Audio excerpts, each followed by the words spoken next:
អូប្រេជីម្ចាស់ឲ្យណែនឈិងតាណែឈ្គូទេតាមពិតពួកគេជួអ្នកសម្អាតម្នាក់ ចុះបើមិត្តប្រុសខ្ញុំជាអ្នកសម្អាតវិញគ្មានចំណុចទៀតណាមួយក្នុងជីវិតរបស់ខ្ញុំទេ គុំបារម្ភអីខ្ញុំអាចមានលទ្ធភាពគ្រប់គ្រងគាត់បានគូស្វាមីភរិយាដែលក្រីក៏ទទួលរងនូវសំណាងអាក្រក់រាប់រយ ស្វែងរកនរណាម្នាក់មកពីវណ្ណៈសង្គមដែលមិនស៊ីគ្នាក្មេងប្រុសក្រីក្រត្រូវវិនាសយ៉ាវខ្ញុំដឹងថាអ្នកបារម្ភពីខ្ញុំប៉ុន្តែ ខ្ញុំសូមណែនាំ នេះជាមិត្តប្រុសរបស់ខ្ញុំជើជីងអាននេះជាមិត្តល្អបំផុតរបស់ខ្ញុំយ៉ាវយ៉ាវបរោះនោះច្បាស់ជាមកពីខេត្តប្រធានក្រុងណែនឈិងអ្នកវាមិនមែនថាមិត្តប្រុសរបស់អ្នកគ្មានទោសនោះទេអ្នកសម្អាតអូអ្នកចង់មានន័យថាគាត់មែនទេឈុតមួយមែនទេនោះជាឯកសណ្ឋានការងាររបស់គាត់ប្រហែលជាជើហ្វាយរបស់ពួកគេយកចិត្តទុកដាក់ជាងព្រោះខ្ញុំមានរឿងត្រូវធ្វើចំណានស៊ីងខ្ញុំនឹងយកបរោះរបស់អ្នកហេតុអ្វីបានជាជីវិតនៅការដ្ឋានសំណងពិបាកម្ល៉េះអ្នកអាចស្វែងរកសៀវម្នាក់ដើម្បីធ្វើជាដៃគូបរោះរបស់អ្នកជំរាបសួរខ្ញុំគឺហ្វេងយ៉ងខេង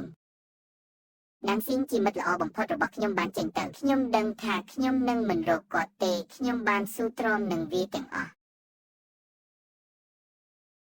ខ្ញុំដឹងថាអ្នកតែងតែញ៉ាំស៊ុបនៅពេលព្រឹកណានស៊ីងរវល់ខ្លាំងណាស់ជាមួយការងារការខ្ជិលច្រអូសនិងធ្វេសប្រហែលមិនដូចខ្ញុំទេគ្រាន់តែអាណិតបងប្រុសខ្ញុំក៏គ្រប់គ្រាន់ហើយ ពិតអ្វីទេគ្រាន់តែខ្ញុំអាណិតនាងផ្ដល់ឱកាសឲ្យខ្ញុំផងយ៉ាវយ៉ាវ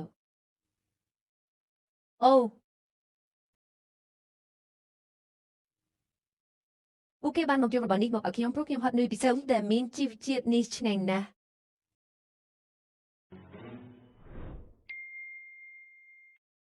បើអ្នកចូលចិត្តវានោះល្អណាស់អ្នកទាំងអស់គ្នាចូលធ្វើអ្វីដែលអ្នកចង់ធ្វើទៅតើវាជាស្រាប្រភេទអ្វី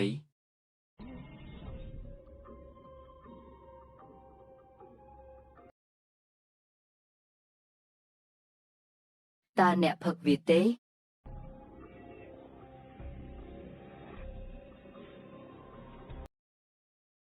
ខ្ញុំត្រូវធ្វើការ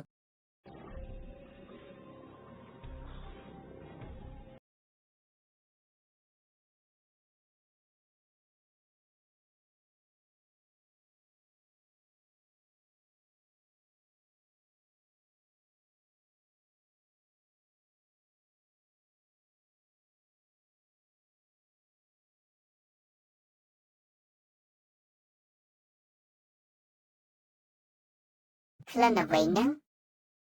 ហេតុអ្វីបានជាវាមានក្លិនស្អុយខ្លាំងម្ល៉េះ វាមានក្លិនស្អុយខ្ញុំច្បាស់ជាបាញ់ទឹកអប់លើមែនយ៉ាងណាក៏ដោយអ្នកមិនអាចគេចផុតទេខ្ញុំនៅទីនេះបន្ទាប់ពីមូតទឹករួចជូជីងអានណានស៊ីង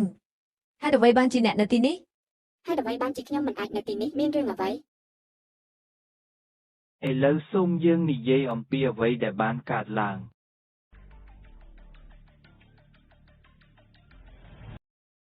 អ្នករាល់គ្នាបានកុហកខ្ញុំ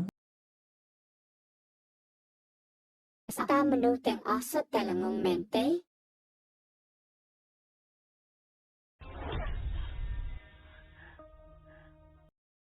តើខ្ញុំខ្វះអ្នកតាមរបៀបណាហេតុអ្វីអ្នកគួរជ្រើសរើសបុរសណាម្នាក់មិត្តខ្ញុំជាប្រធានក្រុមហ៊ុនជើ តើអ្នកកំពុងនិយាយអំពីអ្វី តើនរណាជានាយកប្រតិបត្តិជើស៊ីជីមិត្តប្រុសអ្នកសម្អាតប្រធានក្រុមនេះមានទ្រព្យសម្បត្តិរាប់ពាន់លានដុល្លារពេជ្របរិញ្ញាបត្រ